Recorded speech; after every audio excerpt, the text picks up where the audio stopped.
하나님 우리 아버지와 주 예수 그리스도로부터 오는 은혜와 평강이 오늘 주일 공동 예배에 참석하신 팔복교회 성도님들과 함께하기를 바랍니다.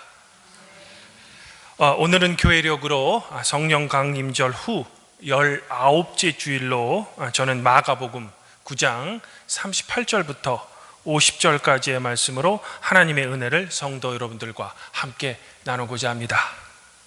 성도 여러분, 오늘 말씀은 크게 세 부분으로 나눌 수 있습니다. 가장 먼저 38절부터 41절까지는 예수님의 직속 제자가 아닌 어떤 사람이 예수의 이름으로 이적을 행하는 것에 대해 제자들은 금지했지만 오히려 예수님께서는 우리를 반대하지 않는 사람이라면 금하지 말라는 예수님의 가르침이 담겨져 있습니다. 그리고 두 번째 부분인 42절부터 48절까지의 말씀은 죄의 유혹에 대한 예수님의 경고들이 담겨져 있습니다. 그리고 마지막 49절부터 50절, 즉 두 절의 짧은 말씀은 소금의 역할에 대한 예수님의 말씀입니다. 사실 우리가 오늘 말씀을 얼핏 살펴보면 이 세 부분은 서로 연관성이 별로 없어 보입니다.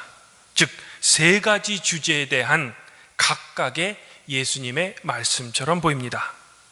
그러나 저는 오늘 말씀인 38절부터 50절까지의 말씀을 성도의 정체성 그리고 그 소명이라는 주제로 말씀을 함께 살펴보고자 합니다. 먼저 첫 번째 부분인 38절부터 41절까지의 말씀을 저와 함께 살펴봅시다. 예수님의 제자 중 요한이 예수님을 찾아옵니다. 그리고 예수님께 이런 보고를 합니다. 선생님, 아니 글쎄 어떤 사람이 선생님의 이름으로 귀신을 쫓아내는 것을 저희가 보았습니다. 그래서 저희가 그를 가로막았습니다. 왜냐하면 그 사람은 저희를 따르지 않는 사람이기 때문입니다. 요한은 지금 예수님의 직속 제자 그룹에 속하지도 않은 어떤 사람이 예수의 이름으로 이적을 행하는 것을 보고 그를 가로막았다는 것에 대해 예수님께 자랑스럽게 말하고 있는 것입니다. 성도 여러분, 그러면 요한의 이 보고에 대해 예수님께서는 어떤 답변을 해주셨을까? 여기서 잠깐 우리는 입장을 바꾸어서 한번 생각해 봅시다. 사실 여기에 계신 그 어떤 성도님들도 여러분들도 모르는데 어떤 사람이 여러분의 이름으로 어떤 행동을 한다면 반가울 리가 없습니다. 어떻게든 그 사람을 찾아내서 혼쭐을 내줘야만 다시는 그런 행동을 하지 않을 것 같습니다. 그런데 이런 우리의 생각과는 정반대로 예수님께서는 이런 답변을 해주십니다. 그를 가로막지 마십시오. 내 이름으로 기적을 행하고 나서 곧 나를 욕하는 사람은 아무도 없습니다. 사실 우리를 반대하지 않는 사람은 우리를 지지하는 사람입니다. 정말로 놀라운 대답입니다. 예수님께서는 지금 당신 자신의 이름으로 이적을 행하는 사람을 허용하고 계시는 겁니다. 비록 그 사람이 예수님을 따르는 제자 그룹에 속해 있지 않더라도 말입니다. 고도의 경쟁 사회를 살고 있는 우리들의 이성으로는 도무지 이해가 되지 않습니다. 이를 현대로 비유하자면 예수의 이름이라는 특허에 대해 그 어떤 사용료도 예수님과 제자들에게 지불하지 않고 예수의 이름으로 이적을 행하고 있는 것입니다.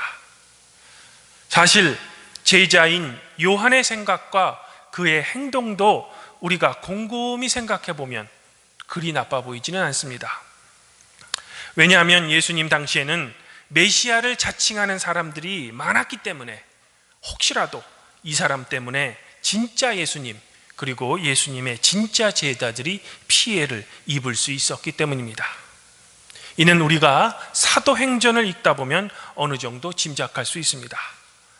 즉 예루살렘이 아닌 안디옥이라는 도시에 교회가 생겼을 때 예루살렘 교회는 이 안디옥 교회에 바나바를 파송합니다.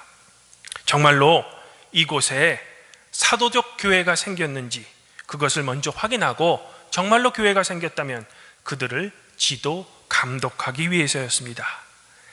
당시 혼란했던 초대교회 상황을 보면 이런 예루살렘 교회의 결정은 우리가 충분히 이해할 만합니다.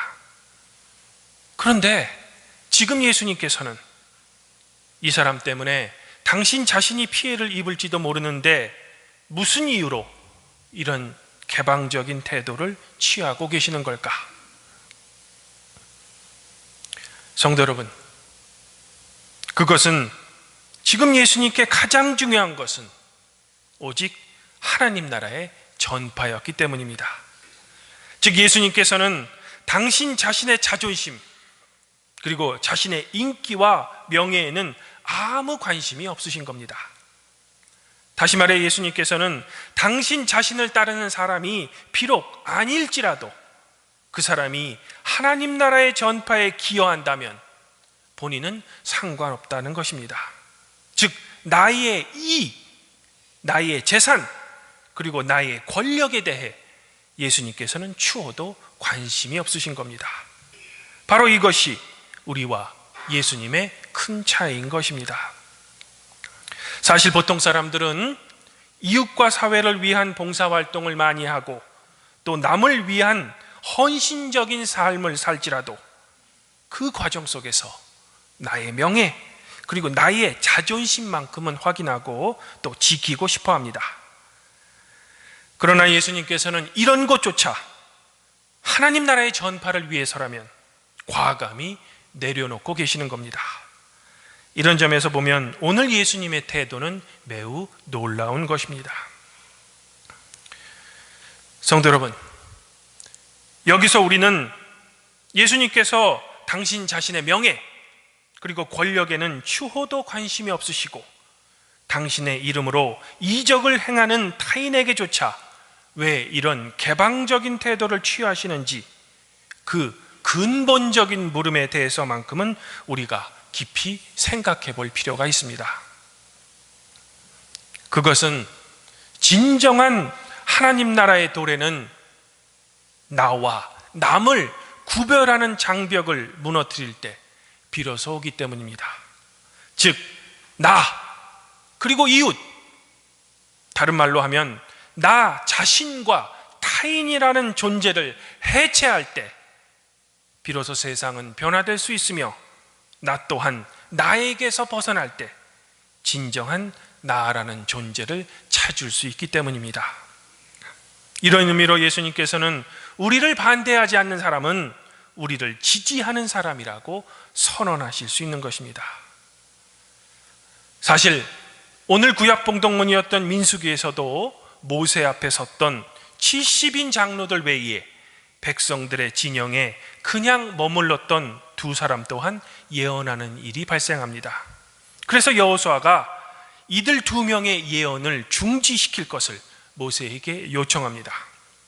즉 이스라엘 백성을 다스리기 위해서는 어느 정도 중앙 통제가 필요하다는 것입니다.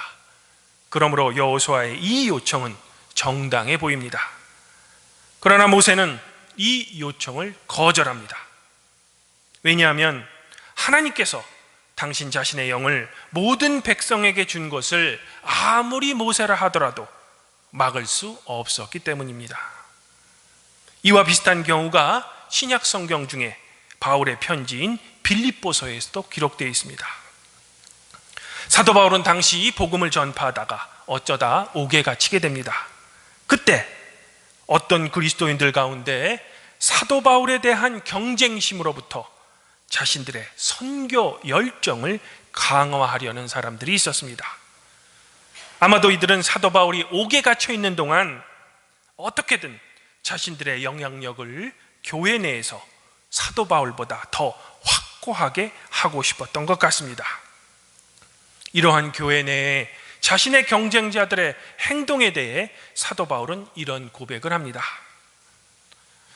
어떤 사람은 시기하고 다투면서 그리스도를 전하고, 어떤 사람들은 좋은 뜻으로 전합니다.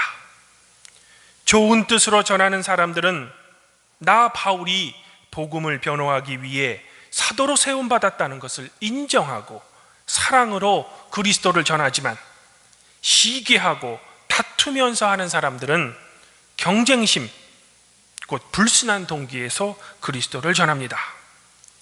그들은 나의 감옥 생활에 괴로움을 더하게 하려는 생각까지 품고 있습니다. 그렇지만 어떻습니까?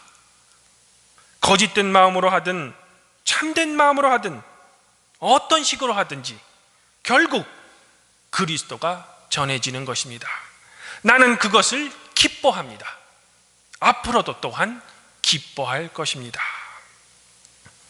구약의 모세도, 그리고 신약시대의 예수님과 사도 바울도 하나님의 영광이 드러난다면 굳이 나 자신을 드러내지 않아도 상관이 없다는 겁니다. 성도 여러분, 그러면 예수님을 그리스도라고 우리의 입술로 자신 있게 고백하는 우리 자신들의 경우는 어떠합니까? 우리는 예수님을 본받아 언제나 복음 전파에 나 자신을 내려놓고, 또한 나와 이웃의 경계를 하나님 나라를 위해 과감히 해체하고 계십니까? 안타깝지만 우리는 그렇지 못합니다. 특별히 한국 사회는 학연과 지연을 매우 중요시 여깁니다. 우리나라 역사에서도 당파 싸움으로 나라를 망친 경우에 대해서는 성도 여러분들도 이미 잘 알고 계실 것입니다. 또한 지금의 한국교회의 현실은 어떠합니까? 소위 정통이라는 교단들이 돈의 권력과 다수의 폭력을 앞세워 자신들의 잣대에 맞지 않는다고 생각하면 다른 사람이나 단체를 이단이라고 규정합니다. 도대체 누구를 위한 이단입니까? 그리스도를 위한 이단입니까? 아니면 자신들의 독점과 성공을 방해하는 이단입니까? 사랑하는 성도 여러분, 이런 의미에서 예수님께서는 우리가 진정한 그리스도라면 우리가 누구의 편인가를 두고 서로 싸우기보다는 먼저 나의 신앙부터 돌아봐야 한다는 것입니다. 이런 이유로 예수님께서는 42절부터 48절까지의 말씀을 통해 죄의 유혹에 대한 경고의 말씀을 우리들에게 하고 계신 것입니다. 즉 나의 손 그리고 나의 발 때문에 내가 범죄하게 된다면 그것을 찍어버리라는 겁니다. 또 나의 눈이 나를 범죄하게 만든다면 차라리 빼버리라는 겁니다. 그렇게 함으로써 몸 전체가 범죄하는 것을 막으라는 것입니다.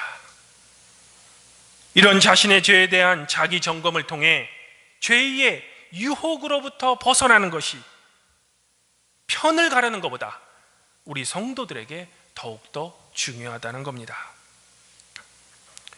성도 여러분, 그렇다면 우리는 왜 예수님의 이런 말씀처럼 죄의 유혹으로부터 벗어나기 위한 자기 점검을 해야 할까?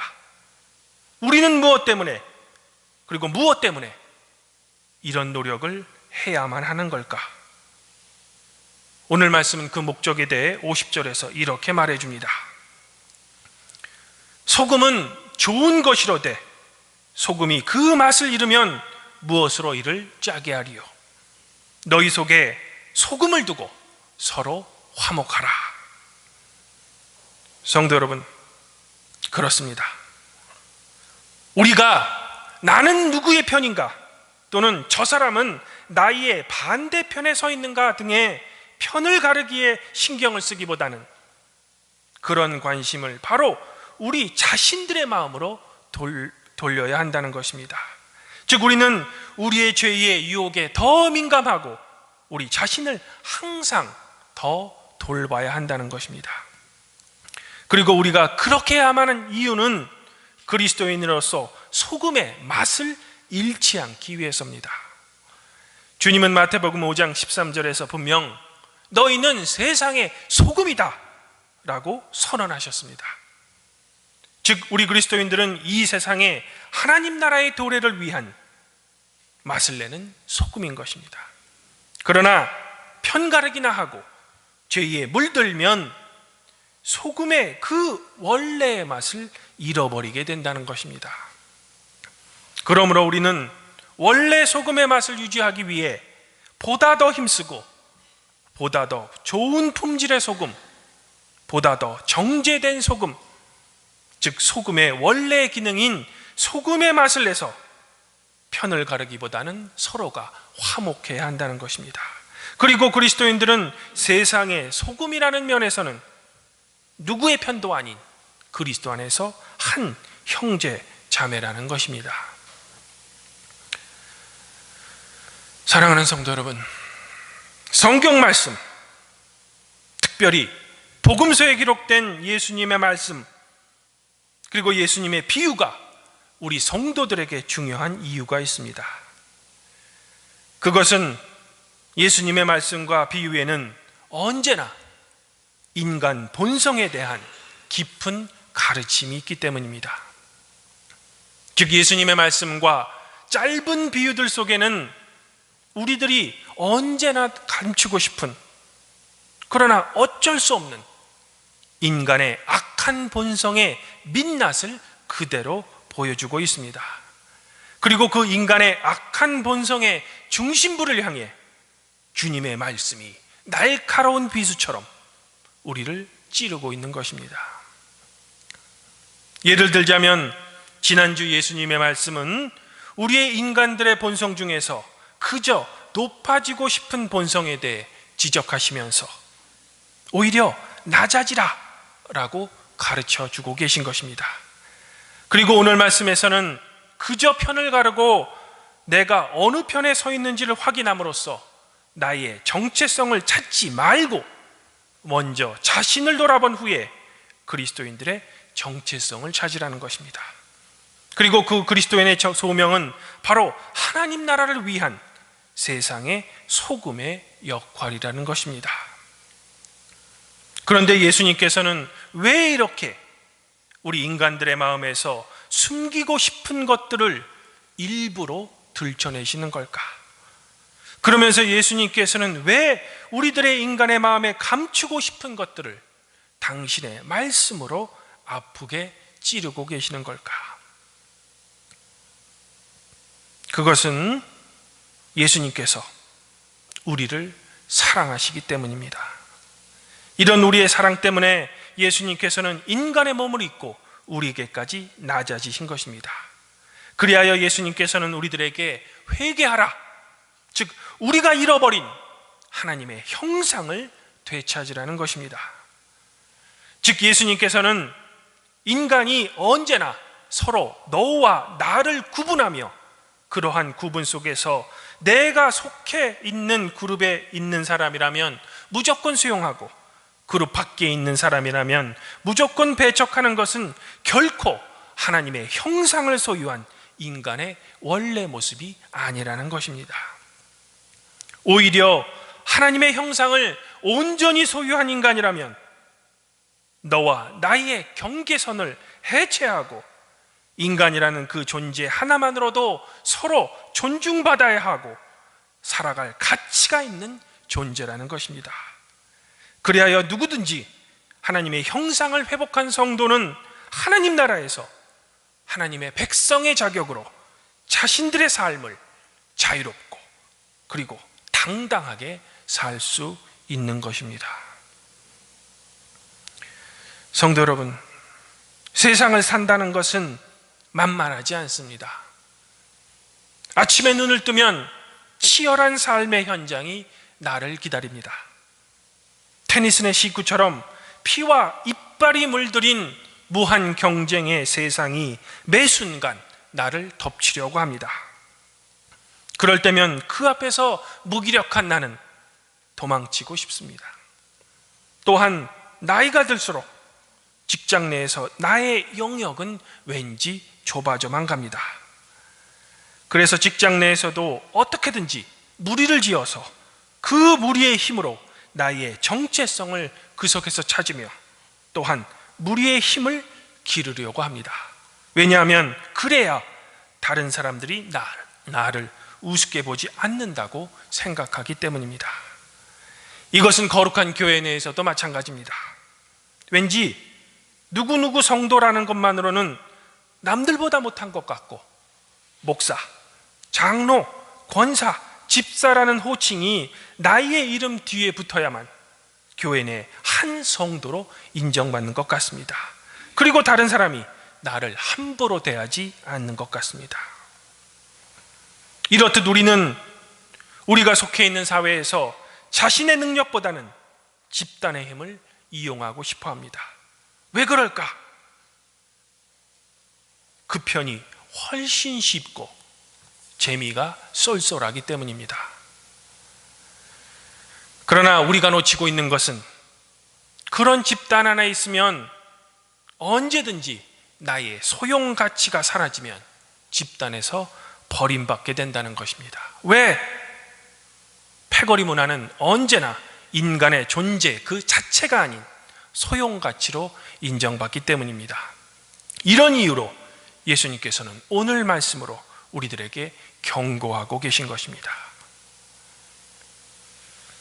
주님 안에서 한 형제자매인 팔복교회 성도 여러분, 사도 바울의 고백처럼 우리는 세상적인 높음 그리고 세상적인 명예가 아닌 우리를 죽기까지 사랑하시는 그리스도 안에서 인정받으면 됩니다. 그것으로 족합니다. 또한 우리는 특별히 어떤 사회적 지위, 사회적 소속이 없어도 예수님을 따르는 사람으로서 우리의 정체성을 찾으면 됩니다. 그것으로 족합니다.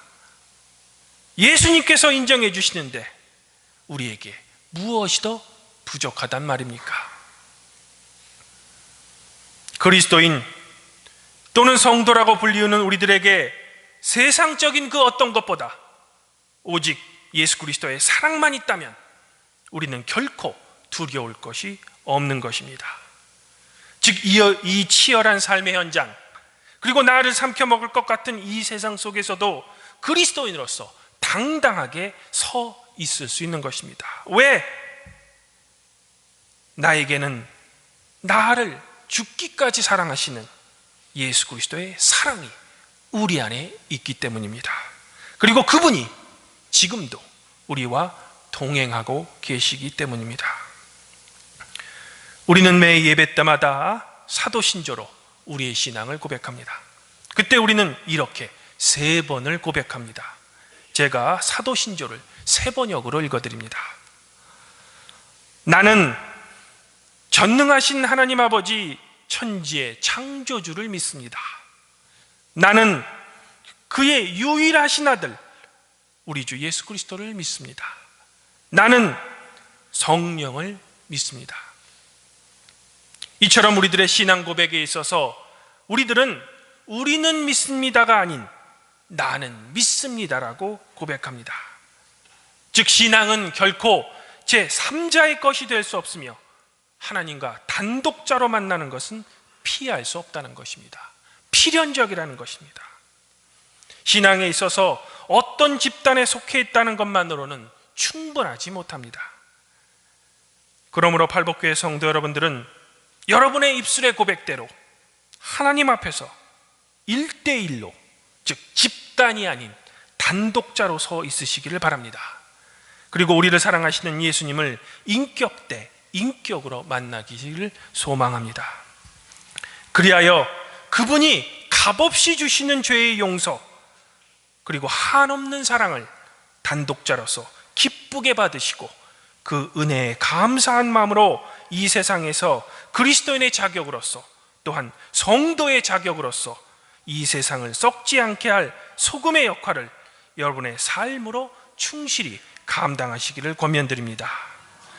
또한 우리를 반대하는 사람에게도 여러분의 마음을 활짝 여셔서 나 그리고 타인이라는 존재의 벽을 해체하시는 하나님 나라의 백성이 되는 여러분이 되시기를 지금 이 시간 축원드립니다.